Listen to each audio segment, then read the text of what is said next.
दिक्कत आई कैपिटल की कि कैपिटल तो चाहिए ट्रेडिंग करनी है, तो सिर्फ 20,000 30,000 से हम थोड़ी लाइफ सेट कर सकते हैं। तो वहाँ के लिए मैंने एक स्ट्रैटेजी बनाई, जैसे हम लोग ट्रेडिंग में स्ट्रैटेजी बनाते हैं वैसे मैंने कैपिटल के लिए स्ट्रैटेजी बनाई। छोटे कैपिटल को अगर आप ग्रो करना सीख जाओगे ना, तो कल को जो आपके अकाउंट में चाहे कोई 50 लाख डाल दे या 1 करोड़ डाल दे, उसको भी आप ग्रो कर लोगे। हमने क्या करता था, आप एक लॉट सब में ट्राई करते थे। एक आपने फ्यूचर में किया, एक आपने ईटीएफ में किया, एक आपने फिर और स्विंग ट्रेडिंग में करा। तो फिर कैसे फाइनलाइज होता था? क्या आपके जो टिक पॉइंट्स होते थे कि आप इसको बोलोगे कि हमने इसको फर्दर बड़ी कैपिटल से करें? स्ट्रैटेजी का रिजल्ट क्या था? 53% 2019 में, 75% 57, 69, 32, 57 और 83। ये इतना शानदार रिटर्न है ना, मतलब मैं तो सर इसके आधे पे भी बहुत खुश हो जाऊंगा अगर मुझे इसका आधा भी मिल रहा है, और वो भी निफ्टी और गोल्ड ट्रेड करके। लोग स्कैल्पिंग कर रहे हैं 5-5 मिनट की टाइम फ्रेम पर, जहां पे उन्हें हर सेकंड नया डिसीजन लेना है, और हम यहाँ पे हर 3 महीने में 2 महीने में एक डिसीजन ले रहे हैं। बैक टेस्टिंग ये होती है भाई, रियल में ये होती है जो फर्नर ये ना, मतलब बैक टेस्टिंग नहीं, पूरी मेहनत है सर की, कि कितना टाइम लगा होगा आप खुद भी देख सकते हो। जबकि आपने 2 चीजें लिखी पेन पेपर पे, बस आपकी बैक टेस्टिंग हो जाती है। हेलो दोस्तों, जैसा कि आप सब लोगों को पता है कि हमारे यूट्यूब चैनल पे जो वो अभी एक सीरीज चल रही है जिसका नाम है एक ही सेटअप काफी है, उसका आज ये 3rd पॉडकास्ट होने वाला है। लास्ट 2 पॉडकास्ट ऑलरेडी हम हमारे यूट्यूब चैनल पे अपलोड कर चुके हैं। अगर आपने अभी तक नहीं देखे हैं तो आप जाकर के चेकआउट कर सकते हो। आज हमारे साथ में जो गेस्ट मौजूद हैं वो आपके साथ में अपना पूरा आज जर्नी शेयर करने वाले हैं। अपने ट्रेडिंग से रिलेटेड जो भी उनके अप्स एंड डाउन्स रहे थे, जो भी स्ट्रगल्स रहे थे, वो सब कुछ जो है वो आपके साथ में शेयर करने वाले हैं। और सबसे मेन इंपॉर्टेंट बात कि अपना वो एक पर्सनल सेटअप भी आप लोगों के साथ में शेयर करेंगे।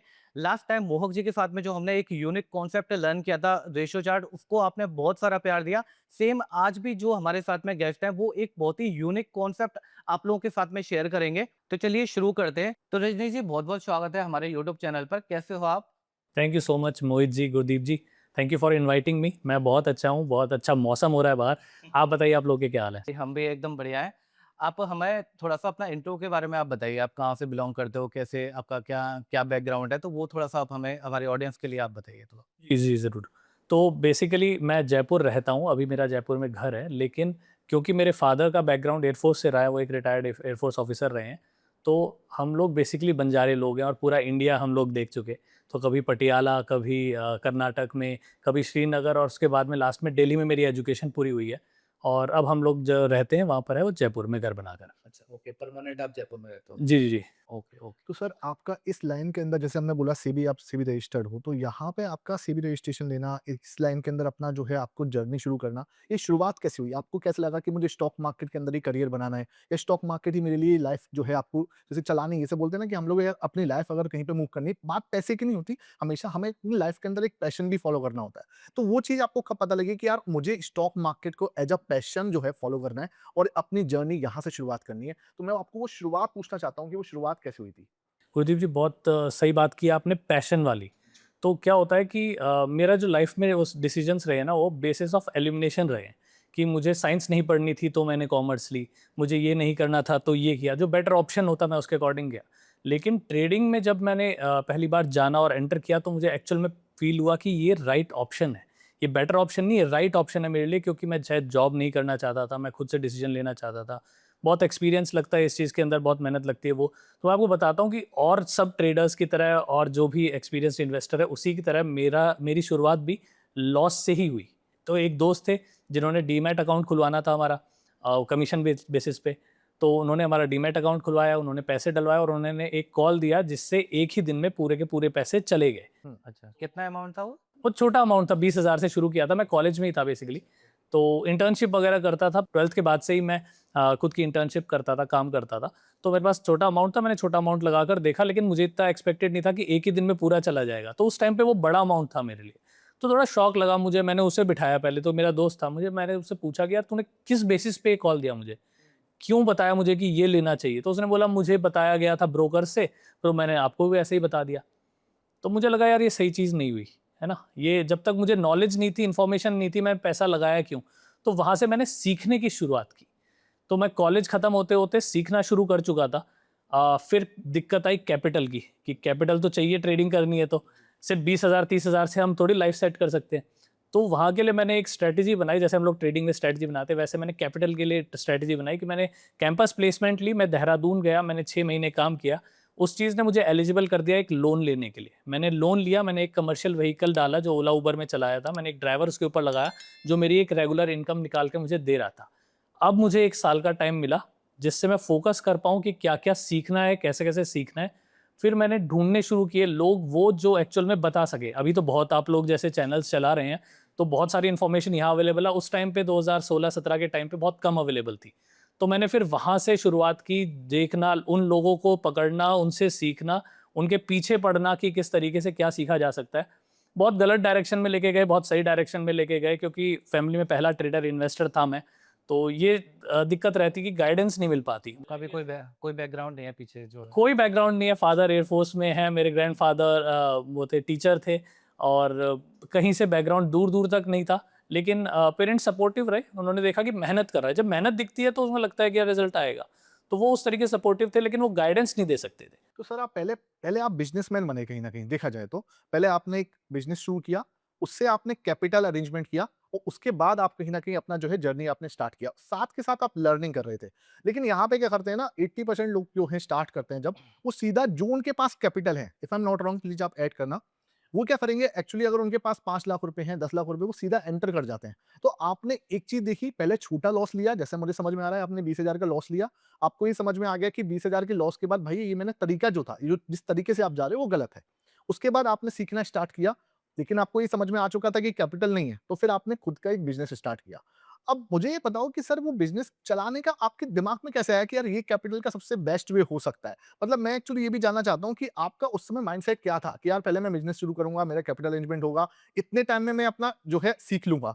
तो ये उस समय क्या प्रोसेस चल रहा था माइंडसेट के अंदर? क्योंकि वो उस समय मतलब बहुत सारे लोग उसी एरिया में हैं इस समय पे। तो मैं जानना चाह रहा हूँ उस एरिया में क्या चल रहा था आपके माइंडसेट में? देखिए गुरदीप जी, पहला तो ये कि जो लॉस हुआ ना वो सबसे अच्छी चीज़ हुई मेरे लाइफ में। अगर वो गलती से प्रॉफिट हो जाता तो मैं शायद हमेशा उस कॉल पे ही बेसिस पे रहता या उसके भरोसे रहता कि मुझे एक और कॉल मिले और एक प्रॉफिट हो, बजाय कि सीखने के। तो वो जो लॉस जब भी आपकी लाइफ में होगा और छोटा लॉस हो मान लो, तो वो अच्छे के लिए और आपको एक जगह पे पुश कर रहा है कि आपको सीखना चाहिए। दूसरी बात, सस्टेनेबिलिटी सबसे ज़्यादा इंपॉर्टेंट होती है। अगर मेरे पास कैपिटल छोटा है और मैं उसी के ऊपर ट्रेड करने लग गया तो मैं सस्टेन कैसे करूंगा? मेरी लाइवलीहुड एक टाइम पे मुझे चाहिए कि स्टेबल रहे, देन मैं ट्रेड कर सकता हूँ। अभी क्या करते हैं लोग कि उनके पास अगर 1 लाख रुपए है बैंक अकाउंट में तो 1 लाख के 1 लाख ट्रेडिंग में डालने शुरू कर देते हैं, जो कि बहुत डेंजरस है। आपको चाहिए कि आपका एक इमरजेंसी फंड हो, आपका एक मेडिकल इंश्योरेंस आपने लिया हो, आपके पास हर महीने का कुछ खर्चा आ रहा हो, वो फिर जो बचा हुआ पैसा है वो आप मार्केट के अंदर डालो। क्योंकि मार्केट के अंदर पैसा कोई भी गारंटी नहीं कर सकता कि रहेगा। कल को मार्केट कैसा खुलेगा किसी को नहीं पता, तो वो चीज़ हमेशा ध्यान रखनी चाहिए। तो ये आपने बिल्कुल सही पॉइंट कहा है इमरजेंसी फंड जिसको है ना हम लोग ज्यादातर लोग ना बिल्कुल इग्नोर करते हैं। अगर आप इमरजेंसी फंड आप बना लोगे ना वो आपका कुछ भी हो सकता है। जैसे आपका मैं तो ये मानता हूँ सर जो आपका खर्चा है ना महीने का, अगर आपके पास 12 मंथ का खर्चा है और वो आपका इमरजेंसी फंड बन गया तो आपको कभी भी स्टॉक मार्केट से इमरजेंसी में निकलना नहीं पड़ेगा। आपको अपनी पोजीशन नहीं छोड़नी पड़ेगी और उसकी वजह से ही बहुत सारे लोग जो हैं अपना बहुत बड़ा लॉस कर बैठते हैं क्योंकि पोजीशन बहुत जल्दी छोड़नी पड़ती है। तो ठीक है सर, ये बात समझ में आ गई। फिर आपने जैसे कैपिटल अरेंजमेंट जो है कैसे पहुँचे वहाँ तक जो आपको चाहिए थी? कितनी कैपिटल आपको उस समय थी कि यार मुझे इतनी कैपिटल मिल जाए तो मैं अपना ट्रेडिंग शुरुआत कर सकता हूँ? एक्चुअली गुरदीप जी, पहली बात तो मैं एक बार इमरजेंसी वाले पे कहूँगा कि आपकी इमरजेंसी फंड इसलिए इंपॉर्टेंट है क्योंकि आपके जो भी मिडिल क्लास लोग हैं, मिडिल क्लास और लोअर मिडिल क्लास होने में जस्ट एक मेडिकल इमरजेंसी का फ़र्क होता है। एक बार हुई और लोगों का इतना बड़ा मेडिकल खर्चा आ जाता है कि फिर वो कई जनरेशन लग जाती है। हाँ, बिल्कुल। और जब आप डेट में हो जाते हो ना तो आप फिर ट्रेडिंग की नहीं सोच सकते, आप डेस्परेट मेजर्स ढूंढते हो, तो वो चीज़ की दिक्कत होती है। दूसरी बात जो आपने कहा कि मैंने किस तरीके से कितना कैपिटल इकट्ठा करना, मेरा टारगेट ना लर्निंग में था कि पहले मुझे चार्ट पढ़ना अच्छे से आ जाए, जितना कैपिटल हो रहा है उतना अच्छा। तो मैंने ना एक तो मैंने कैब खुद की डाली थी, लेकिन मेरा देखे-देखी मेरे कई दोस्त थे जिन्होंने कहा कि यार हम तो जॉब कर रहे हैं, तू सीखते रह, हम साथ-साथ में तेरे को कैब एक लगा के देते हैं, तू इस चीज़ को भी मैनेज कर ले। तो मेरी एक पूरी फ्लाइट ऑफ कैब्स चल रही थी उस टाइम पे और ठीक-ठाक मैंने उस टाइम पे जनरेट किया। मेरा टारगेट था कि यार 8-10 लाख से तो मैं शुरू करूँ, उस टाइम पे था मतलब लगभग 10 साल पहले, 8-10 लाख से मैं शुरू करना चाहता था। तो वहाँ तक मैं पहुँचा, जब मेरी पढ़ाई पूरी हुई, मैंने सर्टिफाइड फाइनेंशियल टेक्नीशियन का कोर्स किया हुआ है और साथ में मैंने कई स्ट्रैटेजीज़ डेवलप करना वगैरह सब कुछ सीखा। जब मुझे लगा कि हाँ, ये चीज़ ठीक है, तो फिर मैंने एक छोटा कैपिटल का पार्ट लिया उसका और ट्रेडिंग स्टार्ट की क्योंकि अभी प्रैक्टिकल सीखना भी बाकी था। तो यहाँ पे ना मैं एक पॉइंट ऐड करना चाहूँगा कि सर ने ना पहले सबसे पहले एक छोटा-सा लॉस ख खाया, उसके बाद में उस लॉस से सीखा, उनको दिमाग में ये चीज़ आई कि है ना कि मुझे पहले जो है वो लर्निंग करनी है, उसके बाद में फिर मैं जो है वो उस ट्रेडिंग को आगे कंटिन्यू करूँगा। तो यहाँ पे ना आप लोगों को से मैं यही कहना चाह रहा हूँ कि है ना कि देखो कोई भी है ना आपके पास में आज चाहे कम कैपिटल है, ज़्यादा कैपिटल है, सर का जैसे कि ये था कि सर ने कैपिटल कर लिया लेकिन उसके बाद में भी उन्होंने एक छोटा-सा अमाउंट से स्टार्टिंग करी।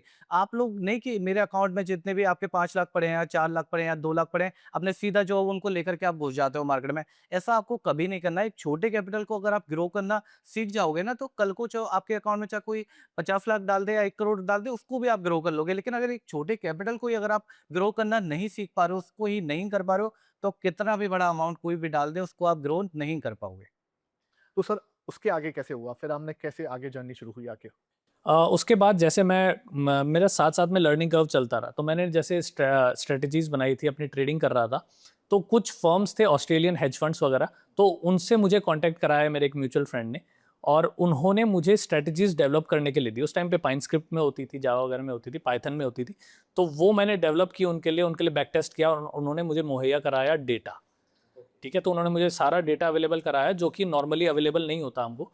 तो मैंने उसके ऊपर पूरे बैक टेस्ट करके स्ट्रैटेजी बनाने की कोशिश की। फिर मैंने अपने आप को पुश किया कि पाइनस्क्रिप्ट में क्या-क्या हो सकता है। मतलब जो ट्रेडिंग व्यू पे हम जो यूज़ करते हैं स्ट्रैटेजीज़, उसको बनाने के लिए जो लैंग्वेज चाहिए होती है उसे कहते हैं पाइनस्क्रिप्ट। तो मैंने उसके ऊपर थोड़ी एक्सपर्टीज़ ली। देन मैं पाइथन के ऊपर आया, मैंने डेटा को एनालिसिस किया, उसके ऊपर किया और करते-करते फिर मैं उनके लिए ऑटोमेट करता गया सिस्टम। फिर मुझे कुछ और क्लाइंट्स मिले जो कि फंड्स सँभाल रहे थे, उनके लिए मैंने ये किया। तो मुझे बहुत शौक आया इस चीज़ का। मुझे बहुत अच्छा लगा कि ये जो डेटा से निकल रहा है ना यार, मैं बस साइंटिस्ट टाइप का कुछ काम कर रहा हूँ। जो मैं डेटा से ऐसी चीज़ निकालूँ, मैं इसके अंदर ये चेंज करूँ, जैसे लिक्विड का कुछ चेंज करते हैं ना वो लोग, कुछ केमिकल डालते हैं, फिर ये हो गया, वो हो गया।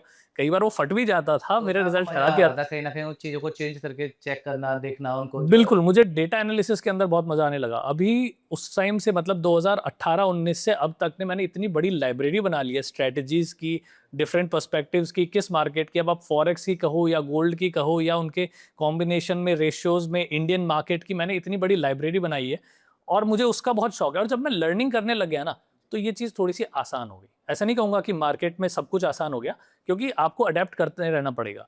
लेकिन काफ़ी चीज़ आसान हो गई और फिर मेरी ट्रेडिंग का जर्नी जो है, वो मैंने ऑटोमेशन से शुरू कर दी। तो सर आपके अंदर जो पैशन है ना वो अब मुझे आपके बातों से ही पता लग रहा है कि हाँ आपने जिस तरीके से 100 ऑफ स्ट्रेटजीज को बैक टेस्ट किया, क्योंकि बैक टेस्टिंग बोलना आसान, बहुत ही छोटा वर्ड होता है, लेकिन उसके अंदर बहुत टाइम जाता है, क्योंकि मैं भी पर्सनली बहुत बैक टेस्टिंग करता हूँ। तो आई कैन अंडरस्टैंड कि हाँ वो कितना टाइम लेता है। और कई बार क्या होता है, आप 4 दिन बैठ के बैक टेस्टिंग कर रहे हो, रिजल्ट जीरो आता है। और कई बार ये टाइम 6-6 महीने का भी हो जाता है। तो सर उस समय जब हम लोग 6-6 महीने बैक टेस्टिंग करते हैं, और अभी क्या हो रहा है यूट्यूब पे लोगों को लगता है कि 1 घंटे के अंदर 1 घंटे की वीडियो भी नहीं देखते सर वो। उनको बस जल्दी से आगे बढ़ा के, आपका भी हम अगर पॉडकास्ट देख रहे हैं तो उनको बस जल्दी से स्ट्रेटेजी चाहिए, और 15 मिनट के अंदर स्टडी समझेंगे और दूसरे दिन जाके वो उसको अप्लाई कर देंगे। तो उस माइंडसेट से लोग कैसे बाहर आ सकते हैं, उसके ऊपर आप क्या बोल सकते देखो गुरदीप जी, ये ना जो बोरोड कन्विक्शन है, वो है ना सिर्फ स्टॉक्स में नहीं होता, वो स्ट्रैटेजीज में भी होता है। ये चीज़ मैंने बहुत जगह देखी। मैं बहुत ऑनेस्टली आपके पॉडकास्ट पे ये बात बोलता हूँ कि लोग जो भी स्ट्रैटेजीज देख रहे हैं, वो 90% स्ट्रैटेजीज अगर वो बैक टेस्ट तक नहीं पहुंच रही उस पर्टिकुलर वीडियो में, तो वो स्ट्रैटेजी काम नहीं करेगी। सही बात है, ठीक बिल्कुल, है, करेक्ट। वो बैक टेस्ट नहीं दिखाया गया, उसके पीछे एक रीजन है। ठीक है ना। और वो जो रीसेंट एग्जांपल्स दिखा देते हैं ना, यहाँ से ये हुआ, ये देखो यहाँ से ग्रीन बनकर प्रॉफिट आ गया, वो प्रॉफिट आया होगा लेकिन उसके बाद कई बार लॉस भी आया। तो वो जो ओवरऑल स्ट्रेटजी है ना, कि अगर मैंने 1 साल या 2 साल इसको प्रैक्टिस किया होता तो नहीं हो पाता वो। सही बात है। तो है ना, जो भी आपके व्यूअर्स हैं, मैं उनसे रिक्वेस्ट करूंगा कि जो स्ट्रेटजी मैं बता रहा हूँ या जो भी कोई आपका बता रहा है, आप आजकल तो एआई से बहुत सिंपल हो गया भाई उसको कोड करना, उसको जाओ, उसको डेटा के ऊपर बैक टेस्ट करो, अगर आपको रिजल्ट पॉजिटिव आ रहा है तो ही उसके ऊपर शुरुआत करो। और वो सिर्फ एक टूल है, उससे आप कुछ भी बना सकते हो, उसके ऊपर अपना दिमाग लगाओ और इंडिकेटर्स वगैरह यूज करके उसको देन और एक्सपेंड करो, अपनी स्ट्रेटजी बनाओ, उसको अडेप्ट करो उसको। मैं तो सर इसमें एक चीज और ऐड ऑन करना चाहूंगा कि आप कह रहे हो सर एआई से बहुत फास्ट हो गया, बिल्कुल सही बात है। और मैं तो कह रहा हूँ एआई की हेल्प से आप 10 साल का डेटा निकालो पीछे का। लेकिन मैं एक चीज और बोलूंगा इसके अंदर, कि आप कम से कम 3 या 6 महीने ना खुद से बैक टेस्ट करो, एक एक कैंडल पीछे जाके टेस्ट करो। उससे क्या होगा ना, आपका माइंडसेट जो है ना, जैसे बोलते हैं कि हम जैसे गाड़ी चलाना स्टार्ट करते हैं, तो हम क्या करते हैं, पहले ना एक ग्राउंड में चलाते हैं, हमारा एक माइंड जो है ना कनेक्शन बैठता है पैर से कि हाँ this is the brake, this is the accelerator, यहाँ पे हमें क्या है आपको ब्रेक लगानी है। तो आपका एक माइंडसेट बिल्कुल डेवलप हो जाता है। तो सेम चीज ना आप पहले जब वो 6 मंथ बैक टेस्ट करोगे ना, तो आपका वो माइंडसेट डेवलप होना जरूरी है। और अगर वो माइंडसेट आपका नहीं डेवलप हो रहा, लेट्स सपोज आपकी स्ट्रेटेजी इन्वेस्टिंग स्ट्रेटेजी या स्विंग ट्रेडिंग स्ट्रेटेजी है, और जो बंदा जो बैक टेस्ट कर रहा है उसका माइंडसेट स्कैल्पिंग का है, तो वो एक तरह से बिल्कुल ही अलग हो गया। ठीक है? जैसे कि आपने एक बाइक जो बाइक चलाने वाले लोग हैं उनको सीधा ट्रक दे दिया, तो वो पॉसिबल ही नहीं हो पाएगा कि वो दोनों एक-दूसरे तो आपको अपना माइंडसेट समझते हुए उसके ऊपर काम करना होगा। ठीक है सर, तो इसमें हम लोग आगे और कैसे फिर आपने शुरू किया? आपने कैसे जैसे बहुत सारी स्ट्रैटेजीज़ आपने बैक टेस्ट की, तो उसके बाद आगे फिर आपने कैसे लिया कि मुझे इस स्ट्रैटेजी पे काम करना है या फिर आगे आपकी जर्नी कैसे गई? देखिए, जैसे मैंने बहुत सारी स्ट्रैटेजीज़ पे काम किया, तो मैं ना उनके छोटे-छोटे अमाउंट उनके अंदर लगा देता था। मान लो कोई ईटीएफ के थ्रू है, कोई फ्यूचर्स के मतलब 1-1 लॉट, 2-2 लॉट मैं लगाते रहता था। जैसे आप जो बोल रहे हो ना कि जो साइकोलॉजी डेवलप होती है, गाड़ी चलाने वाला जो एग्ज़ाम्पल दिया, तो मुझे पता था कि गाड़ी अगर स्किड कर गई ना, तो एक्सेलरेशन पे पाँव नहीं दबाना, घबराहट में। तो वो साइकोलॉजी कब डेवलप होगी, जब आप बिल्कुल सही कह रहे हो कि 5-6 महीने देखो उसको। पहले खुद से देखो और उसके बाद टेस्ट करके देखो और अपने उसको कहो कि भाई जो डेटा कह रहा है, उसके अलावा कुछ हो रहा है क्या? मान लो 5 साल में अगर ड्रॉडाउन 20% था, ठीक है ना? तो अगर 5% आज ड्रॉडाउन हो गया, तो मुझे घबराहट क्यों हो रही है?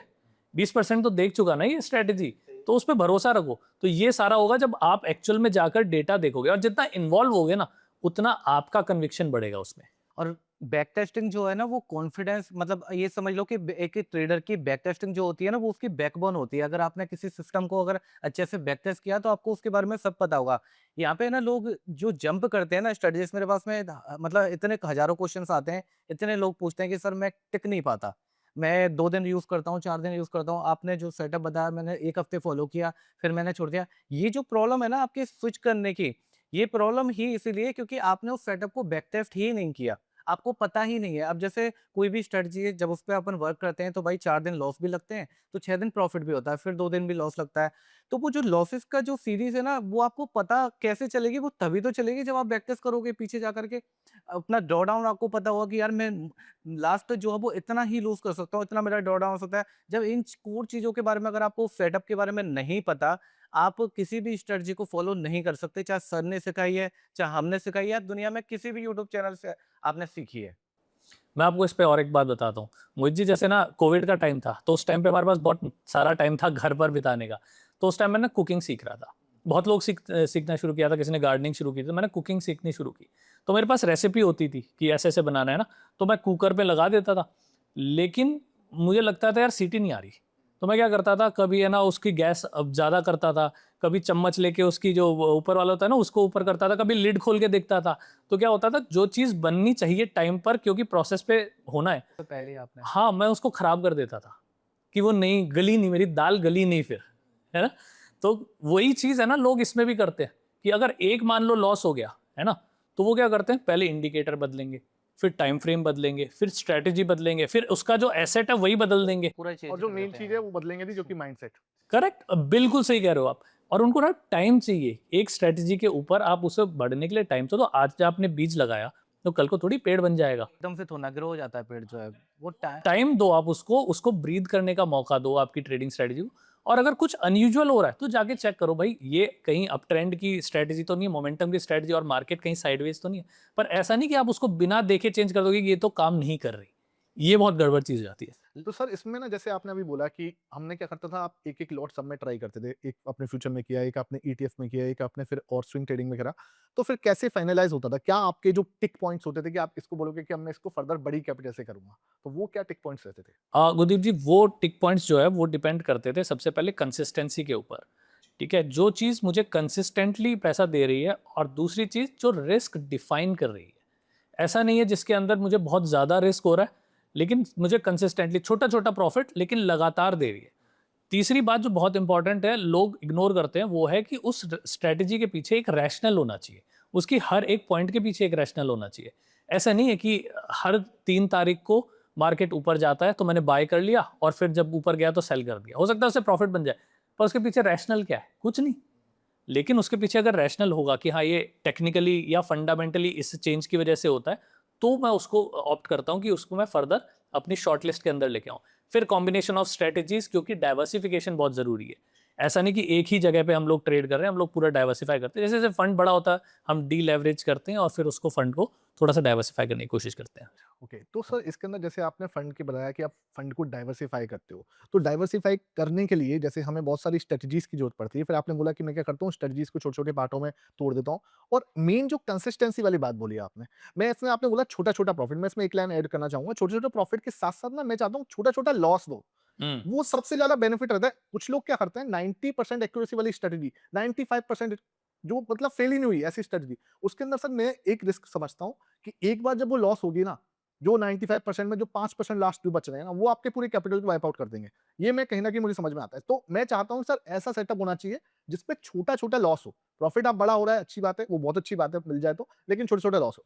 ठीक है सर, तो हम ना इसको डाइवर्सिफ़ाई कैसे करते हो? मतलब क्या चूज़ करते हो कि यार मैं इसको डाइवर्सिफ़ाई करूँ, इस चीज़ को कि हाँ यार ये मैं इसको चूज़ कर रहा हूँ, ये मेरे लिए है। तो बड़े फंड को कैसे हैंडल किया जाता है? थोड़ा उसके ऊपर आप एक पॉइंट ऑफ व्यू दो, फिर हम स्ट्रेटजी वाले पार्ट पे चलते हैं। अभी जो मैं केटर कर रहा हूँ वो कर रहा हूँ मैं फैमिली ऑफिसेज को। तो मैं फैमिली ऑफिसेज के बड़े फंड्स होते हैं, किसी का 50 करोड़ है, कभी उससे ज़्यादा है। तो वो लोग जिस तरीके से करते हैं, मैं वो आपको तरीका बताता हूँ कि वो लोग ना, पहली बात तो वो है ना सिर्फ एक स्टॉक्स के अंदर ही नहीं रखते। वो लोग रखते हैं स्टॉक्स में, गोल्ड्स में, रियल एस्टेट में। तो ये तो हमारा हो गया प्रॉपर्टी वाइज या फिर एसेट क्लास वाइज। दूसरी बात कि ऐसा है कि अगर आप मान लो स्टॉक्स में भी कर रहे हो, तो वो सिर्फ लार्ज कैप में नहीं करेंगे, वो large cap, mid cap, small cap सब में करेंगे, क्योंकि जैसे जैसे जैसे स्मॉल कैप में रिस्क ज़्यादा होगा तो रिवॉर्ड का चांसेस भी ज़्यादा होते हैं। और जो आपका लार्ज कैप होगा वो आपको देगा एक बैलेंस कि मार्केट अगर डाउन भी होता है तो कंपैरेटिवली ये पहले रिकवर करेंगे या कम डाउन होंगे। तो ये सारी डाइवर्सिफिकेशन डिपेंड करती है क्या गोल आप अचीव करना चाहते हैं। लेकिन इसी तरीके से डाइवर्सिफाई किया जाएगा। ऐसा नहीं कि आपने वो है ना, put all your eggs in one basket, ये कभी भी नहीं करना। क्योंकि अगर मान लो स्मॉल कैप का पूरा मार्केट गिरता है, कुछ चेंजेस आते हैं, मान लो अभी जैसे 1000 के ऊपर जीएसएम वगैरह का लगने का शुरू हुआ था, तो फिर क्या होता है उसके अंदर लिक्विडिटी सोक्ड आउट हो जाती है। और जब वो हो जाता है तो फिर पूरा मार्केट इफेक्ट होगा, और आपके क्योंकि सारे एसेट्स वहीं पर थे, फिर आप ना पैसे निकाल सकते हो और आपके पास ऑप्शन नहीं होता। फिर जो शॉर्ट टर्म के लिए भी करते हैं वो कहते हैं हम तो लॉन्ग टर्म इन्वेस्टर है जी, हम तो चलेगा, जब मार्केट सुधरेगा तो निकालेंगे। तो सर अब इसके अंदर आपने जो बताया मुझे अपनी जर्नी आप एक बार कंप्लीट कर दीजिए प्लीज़। उसमें जैसे आपने बोला था कि मेरे पास 8 से 10 लाख रुपए हो जाएँगे तब मैं ट्रेड कर लूँगा, और फिर आपने अपना लर्निंग कर्व भी साथ के साथ चल रहा था। तो लर्निंग कर्व मतलब मैं पूछूँ कि कितना टाइम आपने लर्निंग को दिया था? उसके बाद आप रियल जो है आपकी जर्नी स्टार्ट कर दी थी या रियल आपने ट्रेडिंग स्टार्ट कर दी थी, वो टाइम कब आया था? लगभग 2019 के टाइम पे मैं फुल टाइम ट्रेडर था, और साथ में स्ट्रेटजीज भी डेवलप कर रहा था, पर मैं ट्रेडिंग फुल टाइम कर रहा था। मैं फ्यूचर्स के अंदर आ गया था, और मेरे लेवरेज प्रोडक्ट्स थे उस टाइम पे, क्योंकि मैंने पूरा डाइवर्सिफाई वगैरह करके रिस्क मैनेजमेंट की थी, तो मैं उसके अंदर जा सकता था। तो मैंने वहाँ पर अपना फुल करियर शुरू किया। 4-5 साल मैंने खुद से ट्रेड की, और तो थोड़ी बहुत भगवान की कृपा रही कि अच्छा खासा हमारा जो भी फंड था वो बढ़ा। उसके बाद मैंने रिसेंटली लास्ट ईयर मुझे लगा कि मुझे ना जो मैं कर रहा हूँ वो ऑटोमेट हो चुका, अब उसके अंदर मैं बहुत ज़्यादा नहीं कर रहा हूँ। तो मैंने फिर सेबी रजिस्ट्रेशन के लिए अप्लाई किया कि जो मैं कर रहा हूँ वो मैं रिटेल तक भी पहुँचा सकता हूँ या फैमिली ऑफिसेज़ तक भी पहुँचा सकता हूँ, तो उसको लीगली मैं तरीके से कैसे कर सकता हूँ। और 3-4 महीने के अंदर मेरा रजिस्ट्रेशन एक्सेप्ट हो गया। तब से मैं अभी फैमिली ऑफिसेज़ को कैटर कर रहा हूँ, और अभी रिटेल में एंटर करने के लिए प्रिपरेशन कर रहा हूँ। सर एक क्वेश्चन मैं यहाँ पे आपसे पूछना चाहूँगा कि है ना ये सेटअप जो हमारी जो सीरीज है कि एक ही सेटअप काफ़ी है। तो ये सेटअप बनाने में ना एक पर्सन को कितना अपना समय देना चाहिए? कैसे जो है मतलब कि क्या-क्या अप्स एंड डाउन्स उसमें आते हैं? आपने क्या-क्या फेस करे? कितना आपको टाइम लगा था? तो वो चीज़ आप मुझे बताइए क्योंकि है ना यहाँ पे लोग 2-2 दिन में सिस्टम बनाते हैं, फिर उसके बाद में उसको चेंज कर देते हैं, फिर दोबारा से बनाते हैं, फिर चेंज कर देते हैं। तो कितना जो है वो टाइम देना चाहिए एक बिगिनर को? मुझे लगता है ना, पहले शुरुआत में तो बहुत ज़्यादा टाइम लगेगा, महीनों लग जाएँगे।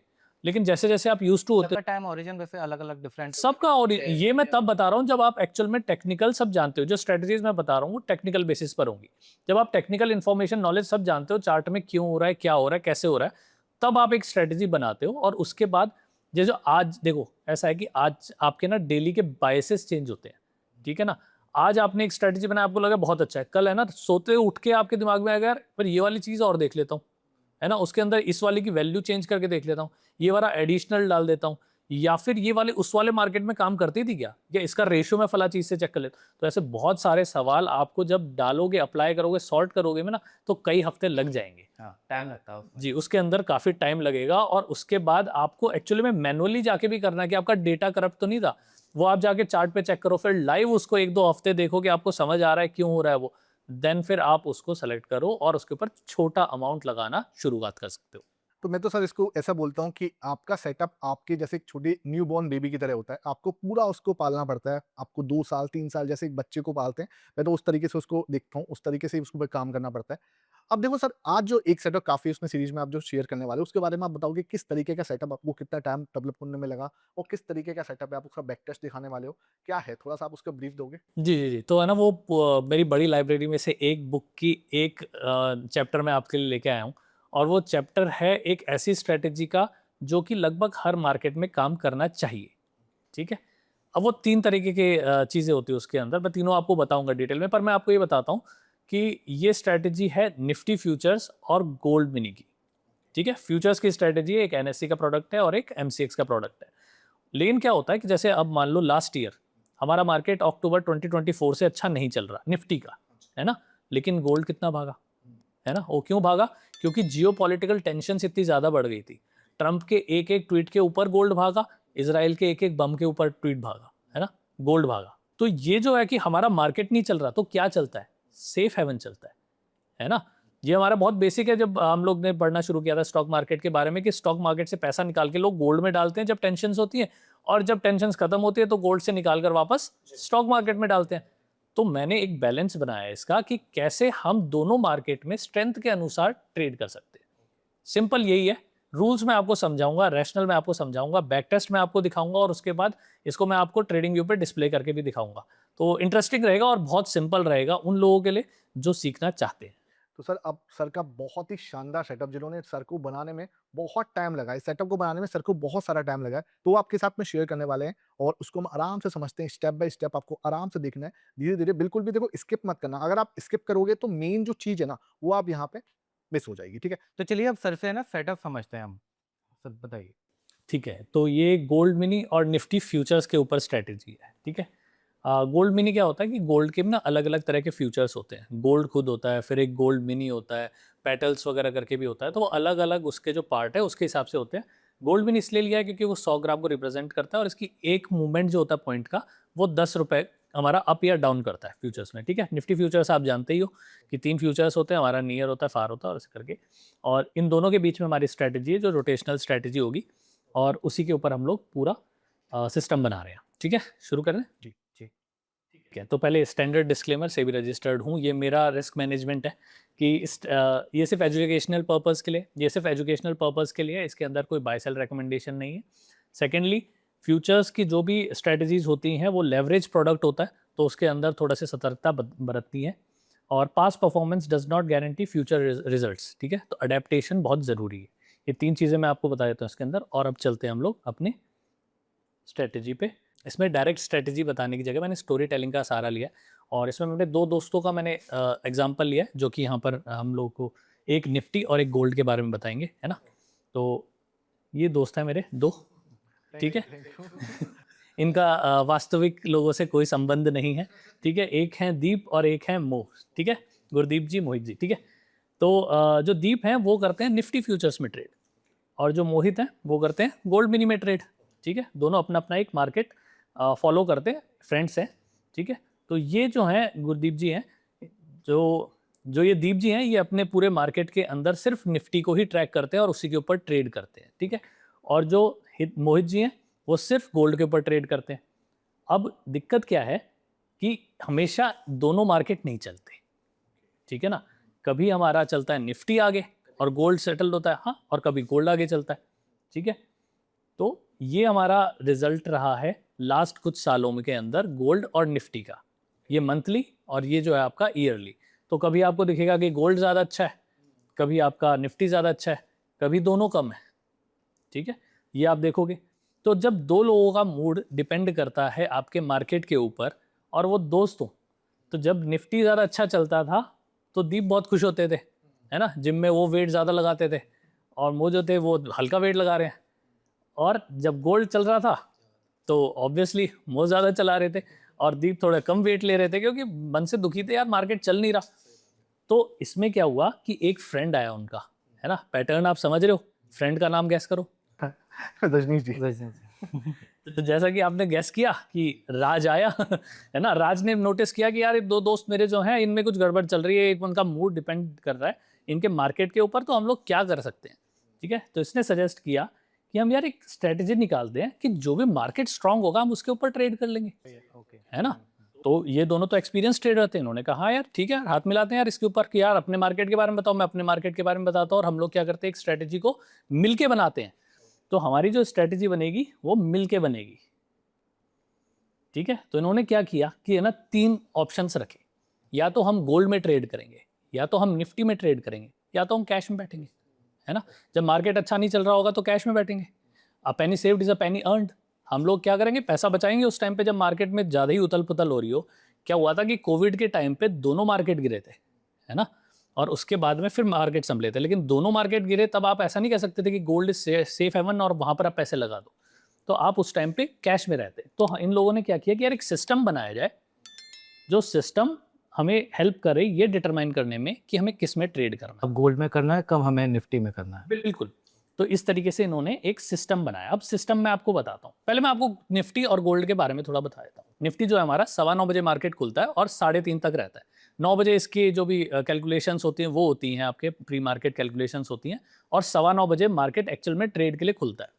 जो आपका गोल्ड है उसका थोड़ा सा अलग है। फ्यूचर्स जो MCX का है, कमोडिटी मार्केट आपका खुलता है 9 बजे, है ना, और ये बंद होता है 11:30 बजे रात में।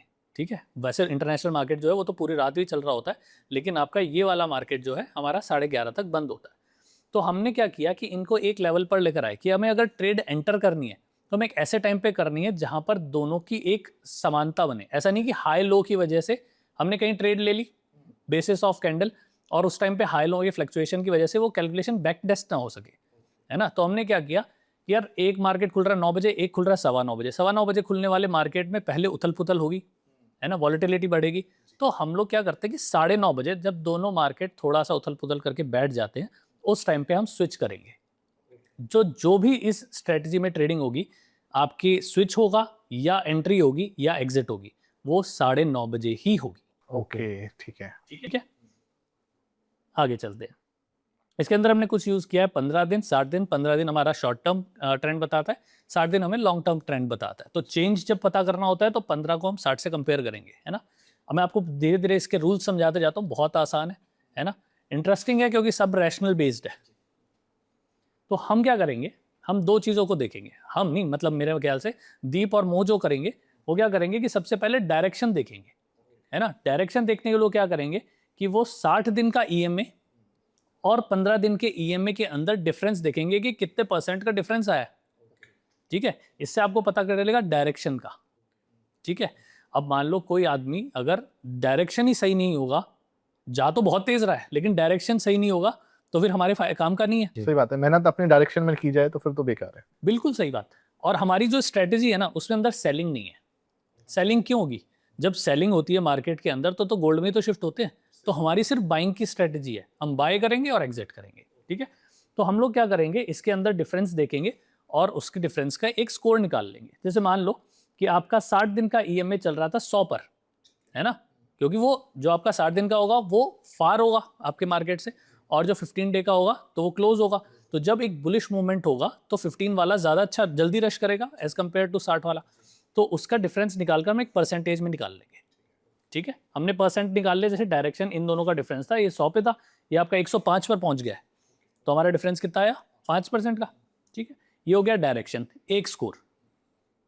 इसके बाद हम देखेंगे स्पीड, कितनी तेजी से जा रहा है। तो तेजी से जा रहा है के लिए हम क्या देखेंगे कि 60 दिन पहले मार्केट कहाँ क्लोज हुआ था और कल कितने बजे क्लोज हुआ। ठीक है, तो ये पूरी स्ट्रेटेजी का जो है वो कल वाला मार्केट जब क्लोज होगा, दोनों आपका निफ्टी तो 3:30 बजे बंद हो जाएगा, आपका गोल्ड का मार्केट होगा 11:30 बजे बंद। तो आप उठो आराम से, आप देखो कि कहाँ पर क्लोज हुआ था, है ना, और आपकी EMA की कैलकुलेशन, ये दो चीज़ आपको देखकर स्कोर से निकालने हैं। ठीक है, सुबह मार्केट खुलने से पहले। तो आप देखोगे कि स्पीड क्या है, तो उसके लिए हम देखेंगे कि 60 दिन का जो आपका क्लोजिंग थी 60वें दिन पहले की, और कल वाली जो क्लोजिंग थी उसमें कितना गैप है, परसेंटेज बेसिस पे हम ये भी निकाल लेंगे। बहुत सिंपल। ठीक है, तो जैसे यहाँ पर था, मान लो ये 100 पर क्लोज हुआ था, ये 105 पे हुआ, तो कितना बढ़ा मार्केट? 5%। ये नेगेटिव में भी हो सकता है, अगर मार्केट नीचे जा रहा हो तो नेगेटिव में हो जाएगा, लेकिन हमें पॉजिटिव का देखना है। तो ये 5% हो गया। तो हमने क्या क्या निकाल ली, एक डायरेक्शन और एक स्पीड। इससे हमें पता लगती है स्ट्रेंथ कंबाइंड। ठीक है, अब हम स्कोर लगा देंगे। ठीक है, ये हमारा निफ्टी का, ये गोल्ड का, उसमें भी 60 दिन का, इसमें भी 60 दिन का। तो हमने जैसे डायरेक्शन लगाया कि डायरेक्शन 2% का था, स्पीड 3% की थी। ठीक है, इसमें डायरेक्शन 1% का, इसमें 2% का था। तो इसका स्कोर आया 5% का, इसका आया 3% का। तो स्ट्रेंथ वाइज कौन सा मार्केट स्ट्रांग हुआ? निफ्टी स्ट्रांग हुआ। तो आज हम निफ्टी में ट्रेड करेंगे। ठीक है, तो आपने बिल्कुल ही आसान कर दिया कि मुझे निफ्टी में जाना चाहिए, गोल्ड में जाना चाहिए। ये बहुत ही सिंपल टर्म आपने समझा दिया। ठीक है सर, आगे बढ़ते हैं। ये स्कोर का अब यहाँ तक है। अब इसके अंदर आगे कुछ रूल्स है, अब जब एंटर कर जाओगे तब भी चेंज होगा, है ना। कहाँ कैसे कैसे चेंज होगा उसका बहुत सिंपल कि आपने एंट्री से पहले के सारे रूल्स हमें क्लियर कर दिए। हाँ, मैंने आपको बेसिक बता दिया। आपको क्या करना है, आपको दोनों मार्केट क्लोज होने के बाद में ये वाली कैलकुलेशन करनी है, 4% निकालनी है आपको, है ना, और उसके बेसिस पे एक स्कोर निकालना और एक को विजेता घोषित करना, दूसरा वाला आपका वैसे रह जाएगा। उसी दिन हमें उसमें ट्रेड करना है। हाँ, नहीं उसके अंदर कैसे करना है वो आगे बताऊंगा। कैसे करना है वो मैं आपको अभी आपको स्ट्रेटेजी समझ आ गई, हमें क्या करना है, कैसे करना है मैं आगे बताता हूँ, ठीक है। तो हमारा लीडर जो है वो क्लियर होना चाहिए, ठीक है। इसके अंदर कुछ कंडीशन है, हमारा निफ्टी वर्सेस गोल्ड का स्कोर हम देखेंगे। अगर दोनों स्कोर नेगेटिव हैं, दोनों स्कोर नेगेटिव है का मतलब मार्केट नेगेटिव है, तो हम कैश में बैठेंगे, हम किसी में ट्रेड ओपन नहीं करेंगे। एक -2 है, -4, कुछ में ओपन नहीं करेंगे, हम कैश में बैठेंगे। अगर दोनों इक्वल हैं, ठीक है, जब हम जीरो पे बैठे हैं तब अगर दोनों इक्वल हैं तो क्या करेंगे हम, तो भी हम कैश में बैठेंगे। हमारे पास एक क्लियर विजेता नहीं है, दो घोड़े हैं, है ना, हमें एक या तो उल्टे डायरेक्शन भाग रहे हैं तो क्यों पैसे लगाएंगे, है ना, या एक साथ में चल रहा है तो भी कंफ्यूजन है ना किस पे पैसे लगाएं, तो नहीं लगाएंगे उस टाइम पे। अगर अगर हमें क्लियर चाहिए कौन सा विजेता है, तो सबसे पहले एंट्री के लिए ये होगा कि जो आपका एक स्कोर है, चाहे निफ्टी का या गोल्ड का, वो दूसरे वाले से 2% ज्यादा होना चाहिए। Okay, okay. और 5 और 3 तो आप 5 वाले को विनर मानेंगे। हाँ, ये होता है स्विच के लिए। जब आप पहली बार एंट्री करोगे तो चाहे वो 2% है और वो 2.1% है, जब आप कैश से पहली एंट्री कर रहे हो, एक का 2 है, एक का 2.1% है, तो आप उसके अंदर एंट्री कर जाओगे, ये आगे बढ़ गया, ठीक है। लेकिन जब स्विच करोगे कि वापस जब आप देख रहे हो डेली का और आप देख रहे हो कि ये 2.1 से 2.5 हो गया और दूसरे वाला 2.8 हो गया, तब आप एंट्री नहीं करोगे, स्विच नहीं करोगे, वो करोगे 2% के गैप पे, परसेंट का गैप होना चाहिए। क्योंकि अब आपने बेट कर दिया ना एक पे और वो घोड़ा जा रहा है। अब आप स्विच करोगे उसमें भी तो टाइम लगेगा, तो उसके लिए इतना बेनिफिट तो होना चाहिए ना कि वो थोड़ा आगे रहे, उसके अंदर स्ट्रेंथ रहे, ठीक है। तो ये रहेगा आपका, जब आपका कैश है तब एंट्री करने के लिए आप एक विनर देखोगे, सिंपल एंट्री कर जाओगे, पर स्विच करने के लिए आप देखोगे 2% का गैप होना चाहिए, ठीक है, बहुत simple. One market at a time, Nifty, gold या कैश। तो या तो आप निफ्टी पे बैठोगे या तो कैश पे बैठोगे और या तो आप गोल्ड में बैठोगे। किसी भी एक टाइम पे आपका जो भी इसमें अंदर पैसा लगेगा वो लगभग मानो निफ्टी पे अभी लगता है 170 180 के आसपास, आपका गोल्ड मिनी पे लगता है 130 140 के आसपास, और कैश तो कैश है ही, ठीक है। ये आपका मार्जिन रिक्वायरमेंट होती है, थोड़ी बढ़ती घटती भी रहती है लेकिन नोशनल इतनी ही रहती है लगभग। ऑन एन एड्रेस नहीं। यस, ठीक है। इसमें एक और कंडीशन है कि भाई जब एक मार्केट दूसरे मार्केट से 20% ऊपर चला जाए, मतलब इतना गैप आ गया, ठीक है, तो उसे हम ओवर हीटिंग मानेंगे, है ना। कोई भी मार्केट जब बहुत ऊपर चला जाता है, अगर RSI भी देखते हैं हम लोग, तो हमें पता है कि भाई ये तो ओवरबॉट है, अब थोड़ा सा संभल के रहना चाहिए, तो उसमें नहीं। तो कभी भी मार्केट में जब 20% एक ऊपर है तो दूसरे कमजोर वाले में तो हम एंटर करेंगे नहीं, लेकिन 20% वाले के बाद भी नहीं करेंगे, वहां से हम एग्जिट कर लेंगे कि ये मार्केट गिर सकता है, यहाँ पे सेलिंग आ सकती है। अभी गोल्ड में जो जिस तरीके से मूवमेंट आया तो अपने को नहीं करना था वहाँ पे। बिल्कुल सही कह रहे हो आप। लास्ट ईयर जब गोल्ड अचानक से भागना शुरू हुआ, तो जब 20% का गैप आ गया इन दोनों के बीच में, वहां पर आप एग्जिट करके, क्योंकि जब गोल्ड गिरा तो वो बहुत अनएक्सपेक्टेड था और एक एक दिन में इतना ज्यादा फॉल हुआ, मतलब लग नहीं रहा था कि सेफ हेवन बचा है वो, है ना। तो हम वहां से पहले ही एग्जिट कर जाएंगे कि भाई ओवर हीटेड है, लोग अब इसके ऊपर नजर रखेंगे। दूसरी बात, जब हम री एंटर कब करेंगे, जब वो 10% के नीचे आ जाएगा, थोड़ी सांस ले लेगा, हो सकता है उसमें तब भी स्ट्रेंथ हो, वापस बिल्ड करे, लेकिन वो 10% के नीचे जब आ जाएगा उनका गैप, उस दिन हम एंटर करेंगे। ये कैलकुलेशन हम डेली करेंगे, है ना, लेकिन हमें ट्रेड्स डेली करने की जरूरत नहीं पड़ेगी, क्योंकि एक मार्केट जब स्ट्रेंथ पकड़ता है दूसरे के कंपैरिजन में, जैसे गोल्ड स्ट्रेंथ पकड़ रहा था निफ्टी के कंपैरिजन में, तो कई महीने तक चलता है। डेली 4% ऊपर ऊपर हो रहे हैं, 2% ऊपर।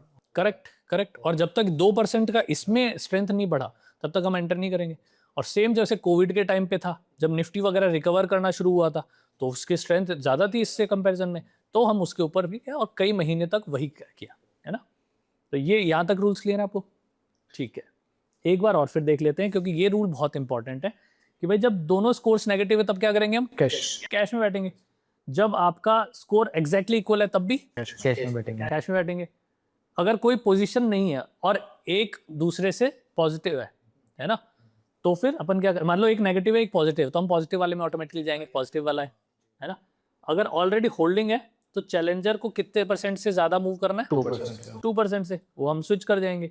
अगर दोनों होल्ड कर रहे हैं और चैलेंजर अगर 2% से लेस वो करता है हमारा, मतलब 2% या 2% से कम स्ट्रेंथ दिखा रहा है, मान लो एक है जो 2% पे है और एक 3.8% पे आया दूसरा वाला, तो हम स्विच नहीं करेंगे, हम होल्ड करेंगे पोजीशन को, ठीक है।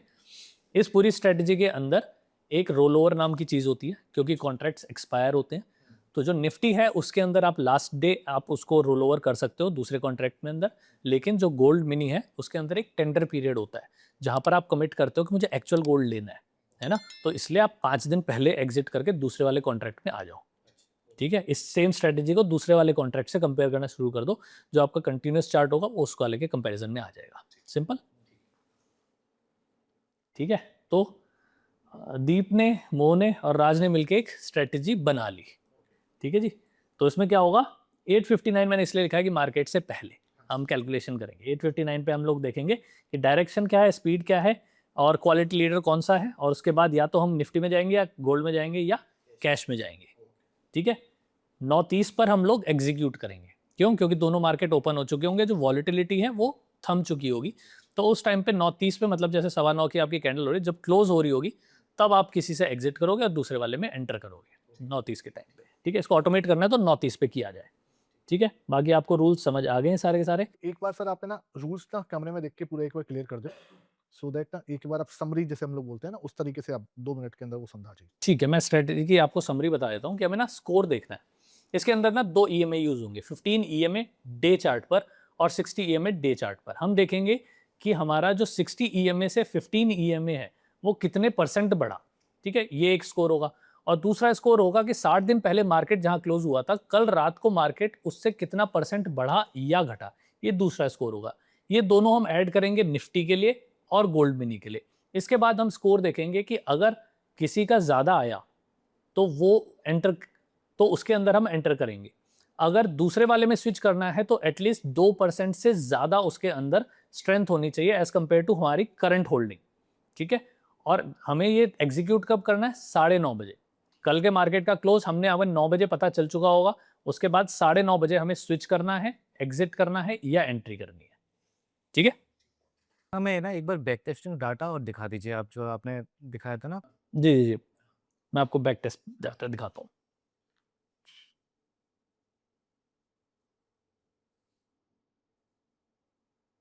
ठीक है, तो अब हम आ गए हैं डेटा को चेक करने के लिए, क्योंकि बातें तो मैं अगर इसकी जगह कुछ और भी बोल देता तो वो भी लोग शायद अप्लाई कर देते, क्योंकि आपके एस्टीम चैनल से गया है। लेकिन मैं उसमें बैक टेस्ट चैनल दिखाना चाहता हूँ, बैक टेस्ट डेटा दिखाना चाहता हूँ, सो दैट लोगों को पता रहे कि हाँ कि क्या है, और वो उस बैक टेस्टेड डेटा को बैक टेस्ट कर सके कि सही तो कह रहे हैं। ठीक है, तो इसके लिए हम क्या करेंगे, इसके लिए पूरी स्ट्रेटजी वगैरह मैंने इसके अंदर बता रखी है, लेकिन मैंने आपको सबसे पहले ईयर बाय ईयर में जाऊंगा। तो हमारी जो रिक्वायरमेंट थी मार्जिन की वो थी लगभग 1.25 लाख ज़्यादा से ज़्यादा, है ना। हम क्या करेंगे, हर साल अगर हम 2.5 लाख से शुरू करते, है ना, हर साल अगर हम 2.5 लाख से शुरू करते और हम 2019 से करते हैं इसका बैक टेस्ट, 7 साल का बैक टेस्ट। क्यों? क्योंकि उसके अंदर 2020 वाला भी इंक्लूड हो जाएगा, जो कोविड फॉल था। हाँ, कोविड आ जाएगा, और लास्ट उसके बाद जो हमारा मार्केट एक साइड गया वो भी, और उसके बाद अक्टूबर वगैरह के साइड पे भी वो भी आ जाएगा। तो मैंने इसको फिस्कल ईयर्स में काउंट किया है। ठीक है, अप्रैल टू मार्च पूरा कैलकुलेशन है। तो मैं आपको ले चलता हूँ सबसे पहले ईयर बाय ईयर के अंदर कि हमने क्या देखा है इसके अंदर। ठीक है, हमारे 7 के 7 साल पॉजिटिव थे, हमारा रिजल्ट पॉजिटिव था। हमने दोनों मार्केट्स को कितने साल बीट किया, 7 टाइम्स। हर साल हमने मार्केट को बीट किया। ठीक है, कंबाइंड प्रॉफिट हमारा था 2.5 लाख के ऊपर, 10,75,000 का।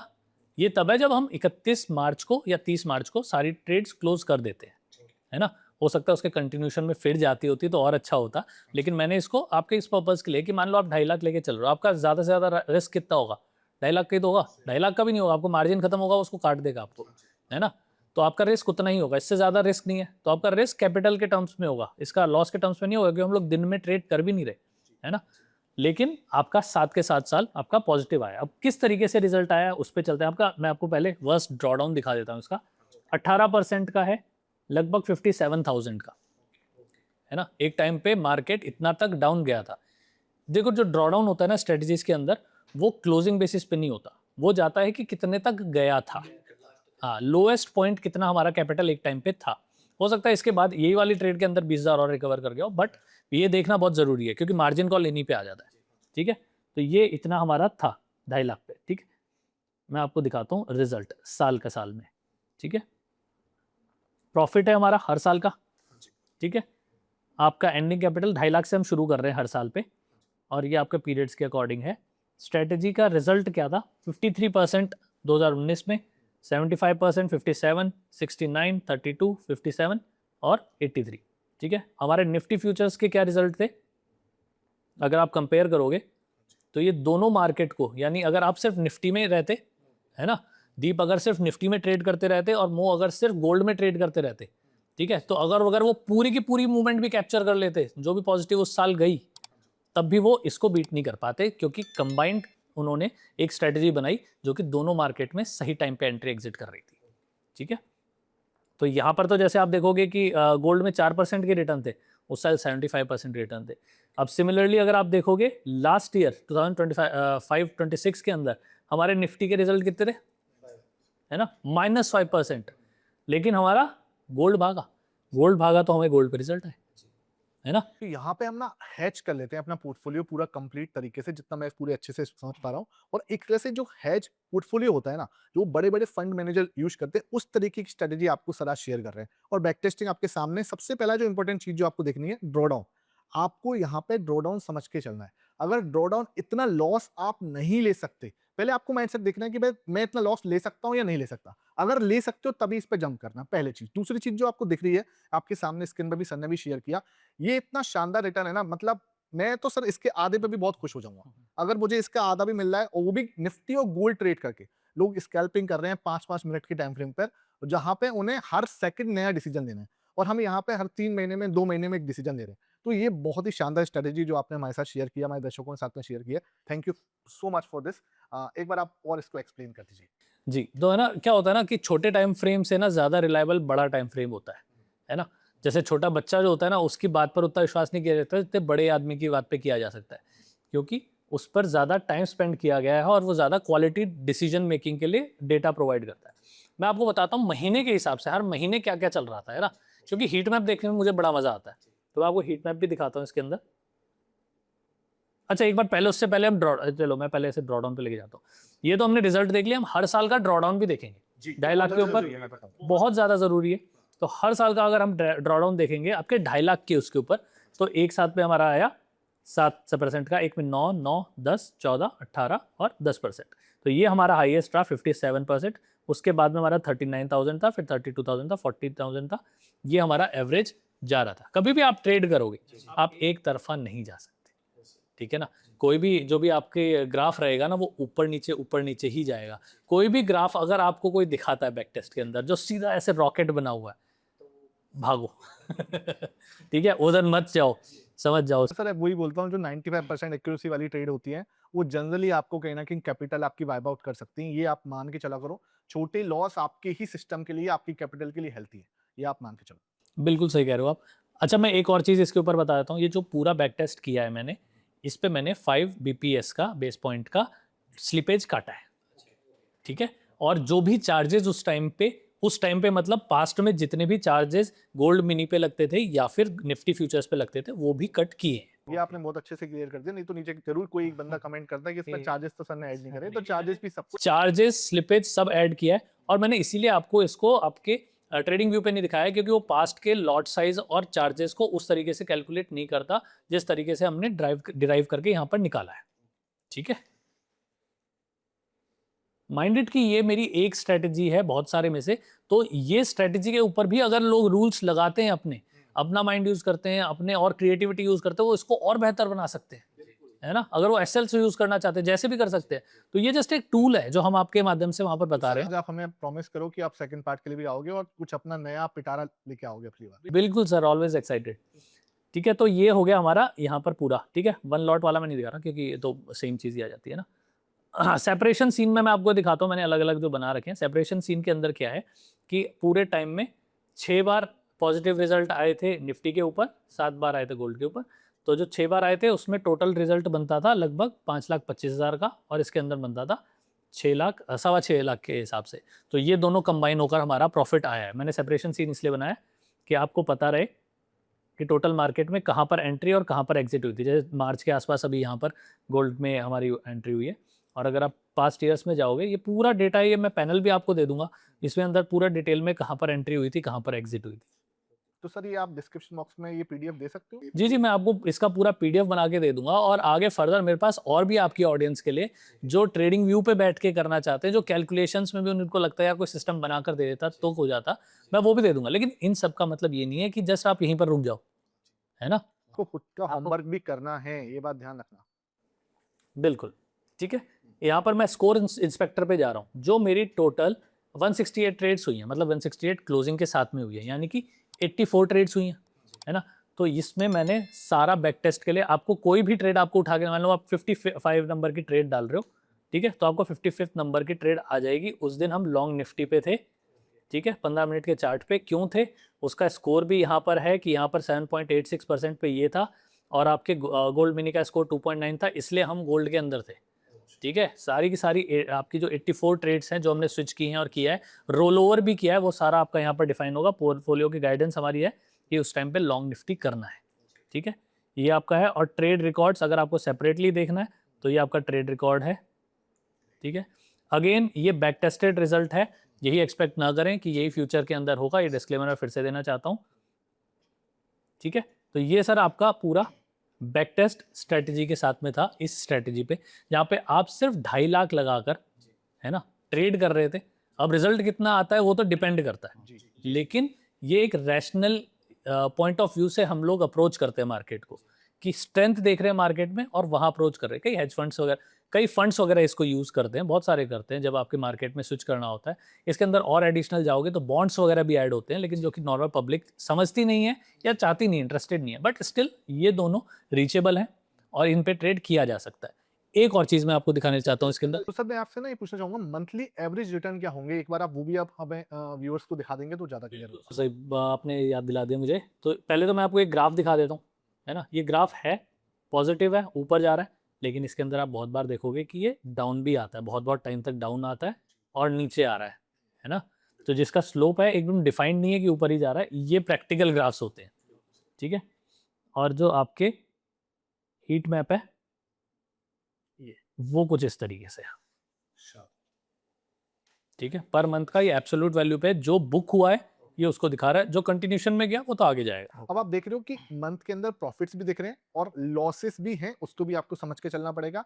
कंटिन्यू में यहाँ पे देख पा रहा हूँ जितना 2 मंथ के अंदर लगातार लॉसेस भी हैं, बाकी मंथली प्रॉफिट्स तो आपको सामने दिख ही रहे हैं। प्रॉफिट को मैं ज़्यादा ग्लोरीफाई नहीं करूँगा, वो बहुत साफ दिख ही रहा है। मेरा मेन मुद्दा ये है कि आप रिस्क को भी समझ के चलें। दिस इज़ द रीज़न मैं लॉसेस को ज़्यादा दिखाता हूँ या शो करता हूँ। तो सर इसमें आप ऑन एन एवरेज बता पाओगे कि कितना प्रॉफिट लगभग आपके सामने हो रहा है और लॉसेस भी क्या हो रहे हैं? देखिए, प्रॉफिट डिपेंड करता है मार्केट के ऊपर। इसमें ना कई चीज़ आपके बेनिफिशियल पता है सिर्फ इसलिए है क्योंकि आप कैश में बैठे थे, है ना? अगर आप कैश में नहीं बैठे होते तो इसके अंदर कई चीज़ नेगेटिव होती। आपने उस टाइम पे मार्केट में हाथ डाला होता जब मार्केट में आग लगी थी, तो वो हमें नहीं करना। मैं इसके अंदर एक और एडिशनल पॉइंट लगा सकता हूँ कि हम दोनों में सेलिंग भी कर दें, लेकिन फिर वो ज़्यादा कॉम्प्लेक्स हो जाता है समझने के लिए एक रिटेल ऑडियंस को। लेकिन ये स्ट्रैटेजी बहुत अच्छी है एक सर्टेन पॉइंट पे समझ आने के लिए। तो मैं आपको दिखा देता हूँ कि भाई 2% 3% इसका मंथली चलता है। और ये सारा जो डेटा है ना, ये सिर्फ है जब हम एक लॉट पर ट्रेड कर रहे हैं, हाँ जी। ठीक है? हमने अपना कैपिटल बढ़ने के साथ अपना लॉट बढ़ाया नहीं है, कंपाउंडिंग नहीं है। कंपाउंडिंग है ही नहीं। अगर हम अब मान लो कोई ट्रेडर एग्रेसिवली ट्रेड करना चाहता है, ठीक है? वो एक लॉट का मान लो 2.5 लाख ले रहा है, उसका 5 लाख होने के बाद वो 2 लॉट कर सकता है, देन वो फर्दर बढ़ा सकता है। और ये जब मैंने इसमें दिखाया है कि भाई हर साल के आखिर में आप पूरी अपनी जो ट्रेड्स हैं वो स्क्वायर ऑफ कर रहे हो, फ्रेश 2.5 लाख से स्टार्ट कर रहे हो। अगर आप कंटिन्यूएशन में यहीं से स्टार्ट करते और अपना लॉट साइज अकॉर्डिंगली बढ़ाते रहते, है ना? ये होमवर्क है आपके जो ऑडियंस है उनके लिए, फिर क्या होता, है ना? ऑब्वियसली बहुत पॉजिटिव रिजल्ट है इसके अंदर और बहुत अच्छा रहता, लेकिन किस तरीके से होता ये सारा आपको देखना है। बहुत शानदार। तो आप एक बार इसको ट्रेडिंग व्यू पे भी दिखा देते। हाँ, ट्रेडिंग व्यू पे मैं आपको दिखा देता हूँ। ट्रेडिंग व्यू पे मैं इसलिए दिखा रहा हूँ क्योंकि ये बहुत आसान हो जाएगा और ज़्यादा कैलकुलेशन करने की ज़रूरत ना पड़े, ठीक है? तो ये स्ट्रैटेजी के मैंने पाइन स्क्रिप्ट में बनाया हुआ है और यहाँ पर जो आपको टेबल दिख रहा है वो है लास्ट जो भी आपका डे क्लोजिंग था उसके ऊपर किस हिसाब से है।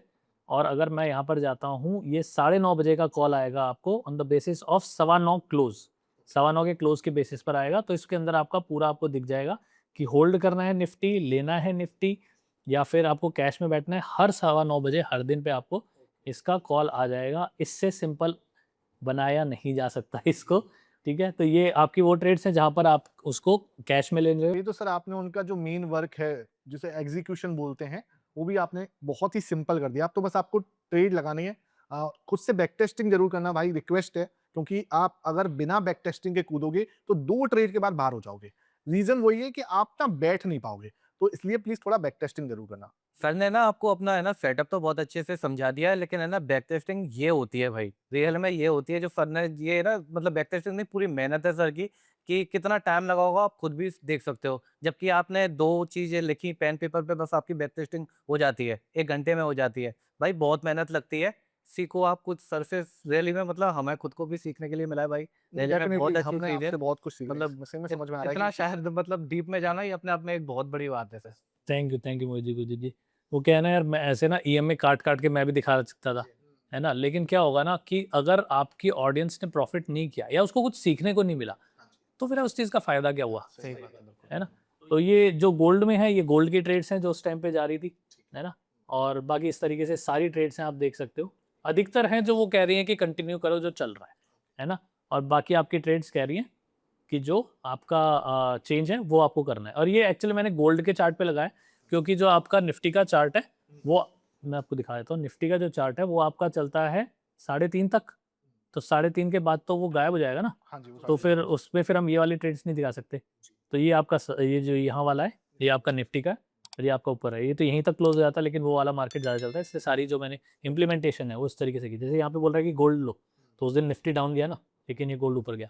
सब चीज़ें ओके। आपको नीचे डिस्क्रिप्शन बॉक्स में मिल जाएँगी। सर का लिंक भी मिल जाएगा, सर को अप्रोच करना है, कोई डाउट है आप उनसे डायरेक्ट भी पूछ सकते हो। नीचे कमेंट सेक्शन में बोल दोगे पार्ट 2, तो हम इसी पॉइंट पे जो भी आपके डाउट्स होंगी, उसके लिए एक छोटा-सा पार्ट अलग से कर लेंगे। तो सर आज है ना मैं आपसे एक एक क्वेश्चन और पूछना चाहूँगा कि है ना सर रिटेल को है ना 3 चीज़ें ऐसी क्या करनी चाहिए अपनी ट्रेडिंग में, जिससे कि है ना कि वो आगे बढ़ पाए अपनी ट्रेडिंग में, क्या मिस्टेक्स नहीं करनी है उसको? तो उसके बारे में थोड़ा-सा आप बताइए।